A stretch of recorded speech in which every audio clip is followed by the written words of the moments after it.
Hi hello ಎಲ್ರಿಗೂ ನಮಸ್ಕಾರ. Welcome back to YouTube channel dream with Deepa ಚಾನಲ್ಗೆ ಸ್ವಾಗತ. ಇವತ್ತು ನಾನು ದೋಸೆಗೆ ನೆನೆ ಹಾಕಿದ್ದೆ. ಸ್ಪೆಷಲ್ಲಾಗಿ ಏನಾದರೂ ದೋಸೆಗೆ ರಸಮ್ ಥರ ಮಾಡ್ಕೊಂಬಿಡೋಣ ಅಂತ ರೆಡಿ ಮಾಡ್ಕೊತಾ ಇದ್ದೀನಿ. ದೋಸೆ ಎಲ್ಲ ರುಬ್ಬಿಟ್ಕೊಂಡಿದ್ದೆ.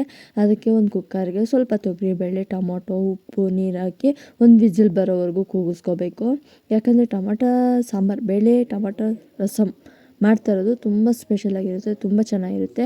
ನೋಡಿ, ಒಂದು ವಿಸಿಲ್ ಕೂಡ ಬಂದಿತ್ತು. ಅದನ್ನೆಲ್ಲ ಎತ್ಕೊಂಡು ಮತ್ತು ಒಂದು ಕಡಾಯಿಗೆ ಸ್ವಲ್ಪ ಎಣ್ಣೆ ಹಾಕಿ ಈರುಳ್ಳಿ, ಬೆಳ್ಳುಳ್ಳಿ, ಕರಿಬೇವಿನ ಸೊಪ್ಪು ಮತ್ತು ಬ್ಯಾಡಗಿ ಮೆಣಸಿನ್ಕಾಯಿ ಎಲ್ಲ ಹಾಕ್ಕೊಂಡು, ಬೇಕಾದರೆ ಒಣಮೆಣ್ಸಿನ್ಕಾಯಿ ಬೇಕಾದ್ರೆ ಹಾಕ್ಕೊಬೋದು. ನನಗೆ ಒಣಮೆಣ್ಸಿನ್ಕಾಯಿ ಬೇಡ, ಅದಕ್ಕೆ ಬ್ಯಾಡಗಿ ಮೆಣಸಿನ್ಕಾಯಿ ಹಾಕ್ಕೊಂಡು ಸ್ವಲ್ಪ ಫ್ರೈ ಮಾಡ್ಕೊತಾ ಇದ್ದೀನಿ. ಅದಕ್ಕೆ ಸ್ವಲ್ಪ ಜೀರಿಗೆ, ಒಂದು ಅರ್ಧ ಸ್ಪೂನ್ ಆಗೋಷ್ಟು ಜೀರಿಗೆ, ಒಂದು 1/4 ಸ್ಪೂನಷ್ಟು ಮೆಂತ್ಯ ಹಾಕ್ಕೊಂಡು ಸ್ವಲ್ಪ ಹುಣಸೆಕಾಯಿ ಕೂಡ ಹಾಕ್ಕೊಂಡೆ ಚೆನ್ನಾಗಿ ಮಿಕ್ಸ್ ಮಾಡ್ಕೊಬೇಕು. ಬೇಳೆ ಮತ್ತು ಟೊಮೆಟೊ ಎಲ್ಲ ರುಬ್ಬನ್ನು ಹಾಕ್ಕೊಂಡು ಅದಕ್ಕೆ ಮಿಕ್ಸ್ ಮಾಡ್ಕೊಬೇಕು. ಮಿಕ್ಸ್ ಮಾಡ್ಕೊಂಡಿದ್ದೆಲ್ಲ ಆದಮೇಲೆ ಸ್ವಲ್ಪ ಬಿಸಿಯಾಗಿರಬೇಕು. ಆದಮೇಲೆ ಅದ್ರ ಮೇಲೆ ಸ್ವಲ್ಪ ತೆಂಗಿನಕಾಯಿ ಕಾಯಿ ಕೂಡ ಹಾಕ್ಕೊಂಡಿದ್ದೀನಿ. ಕಾಯೆಲ್ಲ ಹಾಕ್ಕೊಂಡು ತಣ್ಣಗಾಗೋವರೆಗೂ ಇದ್ದು ಒಂದು ಜಾರ್ಗೆ ಹಾಕ್ಕೊಂಡು ನುಣ್ಣಗೆ ತೆರೆಯಾಗಿ ರುಬ್ಕೋಬೇಕು, ನುಣ್ಣಗಾಗಿರಬೇಕು. ನೋಡಿ, ಸಾಂಬಾರು ರಸಮ್ ಕೂಡ ರೆಡಿ ಆಯಿತು. ಹಾಗೆ ಒಂದು ಕುಕ್ಕರ್ಗೆ ಬೇಳೆ ಎಲ್ಲ ಎತ್ತಿಟ್ಟಿದ್ವಲ್ಲ, ಅದೇ ಕುಕ್ಕರ್ಗೆ ಆ ರುಬ್ಬಿರೋ ಮಸಾಲೆನ ಹಾಕ್ಕೊಂಡು ಚೆನ್ನಾಗಿ ಮಿಕ್ಸ್ ಮಾಡಿಕೊಂಡು, ಉಪ್ಪು ಖಾರ ಬೇಕಾದರೆ ಟೇಸ್ಟ್ ನೋಡಿಕೊಂಡು, ಬೇಕಾದರೆ ನಿಮಗೆ ಲಾಸ್ಟಲ್ಲಿ ಸ್ವಲ್ಪ ಖಾರದ ಪುಡಿ ಬೇಕಾದರೆ ಹಾಕ್ಕೊಬೋದು. ನಾನು ಖಾರದ ಪುಡಿ ಒಂದು ಅರ್ಧ ಸ್ಪೂನ್ ಆಗೋಷ್ಟು ಹಾಕ್ಕೊಂಡು ಮಿಕ್ಸ್ ಮಾಡಿಕೊಂಡೆ. ನೋಡಿ, ಸಾಂಬಾರು ಮಾತ್ರ ಹೆವಿ ಸಕ್ಕತ್ತಾಗಿದೆ. ಈ ಥರ ದೋಸೆಗೆ, ಇಡ್ಲಿಗೆಲ್ಲ ಮಾಡ್ಕೊಳ್ಳಿ, ತುಂಬ ಸ್ಪೆಷಲ್ಲಾಗಿರುತ್ತೆ. ನಾನು ಹಾಗೆ ಸಾಂಬಾರಿಗೆ ರಸಮ್ಗೆ ಒಗ್ಗರಣೆ ಹಾಕ್ಬಿಡೋಣ. ಒಂದು ಬಾಣಲಿಗೆ ಒಂದು 2 ಸ್ಪೂನ್ ಎಣ್ಣೆ, ಸಾಸಿವೆ, ಈರುಳ್ಳಿ, ಕರಿಬೇವಿನ ಸೊಪ್ಪು ಅದೆಲ್ಲ ಹಾಕ್ಕೊಂಡು ಫ್ರೈ ಮಾಡಿಕೊಂಡು ಸಾಂಬಾರಿಗೆ ಹಾಕಿದೆ. ದೋಸೆ ಮಾತ್ರ ಇವತ್ತು ಯಾಕೋ ಸ್ವಲ್ಪ ಹುಳಿ ಬೇಯಬೇಕಾಯಿತು. ಅದಕ್ಕೆ ಸಿಂಪಲ್ಲಾಗಿ ಬ್ರೇಕ್ಫಾಸ್ಟ್ ಮುಗಿಸ್ಕೊಂಡ್ಬಿಟ್ಟೆ. ಯಾಕಂದರೆ ನಮ್ಮ ಹಸ್ಬೆಂಡ್ಗೆ ಲೇಟ್ ಆಗಿಬಿಡುತ್ತೆ ಅಂದ್ಬಿಟ್ಟು ಈ ಥರ ಸ್ಪೆಷಲ್ಲಾಗಿ ದೋಸೆಗೆ ಮತ್ತು ರಸಮ್ ಮಾಡ್ಕೊಂಡಿದ್ದೆ. ತುಂಬ ಚೆನ್ನಾಗಿದೆ. ಈ ಥರ ಒಂದ್ಸಲ ಒಮ್ಮೆ ಟ್ರೈ ಮಾಡಿ ನೋಡಿ. ಬೇಳೆ ಟೊಮೊಟೊ ರಸಮ್ ಮಾಡಿದ್ದೀನಿ, ತುಂಬ ಚೆನ್ನಾಗಿದೆ. ಇದು ಸಖತ್ತಾಗಿದೆ. ಇನ್ನೊಂದು ವಿಷಯ ಏನಂದರೆ, ಇವತ್ತು ಸಿಂಪಲಾಗಿ ಬ್ರೇಕ್ಫಾಸ್ಟ್ ಮುಗಿಸ್ಕೊಂಡು ಇವತ್ತು ಸ್ಕೂಲ್ ಹತ್ರನೇ ಇರೋದ್ರಿಂದ ಸ್ಕೂಲ್ ಹತ್ರ ಹೋಗಿ ಡ್ಯಾನ್ಸಸ್ ಎಲ್ಲ ನೋಡ್ಕೊಬರೋಣ ಅಂತ ಹೋಗಿದ್ದೆ.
ಫುಲ್ಲು ಡ್ಯಾನ್ಸ್ ಎಲ್ಲ ನೋಡಿಕೊಂಡು ಮತ್ತು ಮನೆಗೆ ಬಂದು ನಾನು ಪುಟಾಣಿದು ಒಂದು ಸ್ವಲ್ಪ ಫೋಟೋ ಎಡಿಟಿಂಗ್ ಮಾಡಿಕೊಂಡು ಹಾಗೆ ಇವತ್ತು ನನ್ನ ಮಗಳಿಗೂ ಅಷ್ಟೇ ಫ್ರೆಶ್ ಅಪ್ ಮಾಡಿ ನಾನು ಅವಳಿಗೆ ರೆಡಿ ಮಾಡಿದ್ದೆ. ಹ್ಯಾಪಿ ಇಂಡಿಪೆಂಡೆನ್ಸ್ ಡೇ ಅಂತ ಹೇಳೋದಕ್ಕೆ ಇಷ್ಟಪಡ್ತೀನಿ. ಬಟ್ ಇದು ಈ ವಿಡಿಯೋ ಜಾಸ್ತಿ ದಿನ ಲೇಟ್ ಆಗಿಬಿಟ್ಟಿತ್ತು, ಯಾಕಂದರೆ ಸ್ವಲ್ಪ ನಮೋಸೆ ಆಗದವನಿಂದ ಸ್ವಲ್ಪ ಮನೆ ಕೆಲಸ ಆಗ್ಬಿಟ್ಟಿತ್ತು. ಯಾಕಂದರೆ ಮನೆಯೆಲ್ಲ ಕ್ಲೀನ್ ಮಾಡಬೇಕಾಗಿತ್ತು, ಅದಕ್ಕೋಸ್ಕರ ಅಷ್ಟೇ ಈ ವಿಡಿಯೋ ಸ್ವಲ್ಪ ಲೇಟಾಗಿ ಅಪ್ಲೋಡ್ ಮಾಡ್ತಾಯಿದ್ದೀನಿ. ಯಾರೂ ಅಷ್ಟೇ ಬೇಜಾರು ಮಾಡ್ಕೊಬೇಡಿ. ಈ ವಿಡಿಯೋ ಇವಾಗ ಅಪ್ಲೋಡ್ ಮಾಡ್ತಾಯಿದ್ದೀನಿ, ನೀವೆಲ್ಲ ಹೋಗಿ ಚೆಕ್ ಮಾಡಿ ನೋಡ್ಬೋದು ನಾನು ಯಾವ ಥರ ಹೀಗೆಲ್ಲ ಮಾಡ್ತೀನಿ ದಿನ ಎಲ್ಲ ಅಂತ ನಾನು ಈ ವಿಡಿಯೋದಲ್ಲಿ ತಿಳಿಸಿದ್ದೀನಿ. ಈ ವಿಡಿಯೋ ಇಲ್ಲಿಗೆ ಎಂಡ್ ಮಾಡ್ತಾಯಿದ್ದೀನಿ. ವಿಡಿಯೋ ಇಷ್ಟ ಆಗಿದೆ ಲೈಕ್ ಮಾಡಿ, ಶೇರ್ ಮಾಡಿ, ಕಮೆಂಟ್ ಮಾಡಿ, ಸಬ್ಸ್ಕ್ರೈಬ್ ಮಾಡಿಕೊಡಿ.